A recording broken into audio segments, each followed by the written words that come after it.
Saudi আরবের Jeddah থেকে সরাসরি যুক্ত হচ্ছেন সহকর্মী মোহাম্মদ ফিরোজ।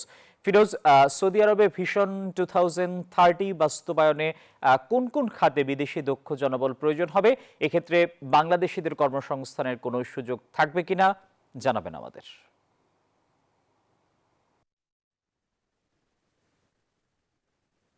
ধন্যবাদ ফয়সাল আপনাকে। আপনি জানেন, বিশাল বিশাল এবং উচ্চবিলাসী সব মেগা প্রকল্প হাতে নিয়ে কাজ করছে সৌদি আরব। দেশে তার ভিশন 2030-কে সামনে রেখে এইসব কর্মযজ্ঞ চালিয়ে যাচ্ছে। এই কারণে সেখানে ব্যাপক শ্রম চাহিদা বৃদ্ধি করেছে। এছাড়াও সৌদি আরব 2034 সালে ফিফা বিশ্বকাপ এবং 2030 সালে রিয়াদ এক্সপো বেশ কয়েকটি হাই প্রোফাইল ইভেন্ট জন্য প্রস্তুতি নিচ্ছে। পাশাপাশি বিমান চলাচল, রেলওয়ে এবং স্পোর্ট স্টেডিয়ামের বিশাল অবকাঠামো প্রকল্প হাতে নিয়েছে সৌদি আরব। এইসব উদ্যোগ দ্রুত বাস্তবায়নের জন্য বিচিত্রময় জনশক্তির প্রয়োজন হচ্ছে।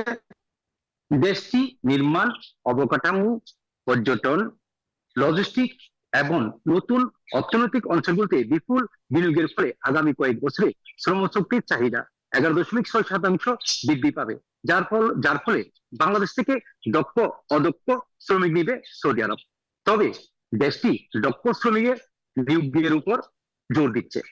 এই সুযোগ কাজে লাগাতে হলে অবশ্যই বাংলাদেশ থেকে বিভিন্ন কারিগরি শিক্ষা, পাশাপাশি দক্ষ ও প্রশিক্ষিত শ্রমিক চাহিদা সব পূরণ করতে হবে বাংলাদেশকে।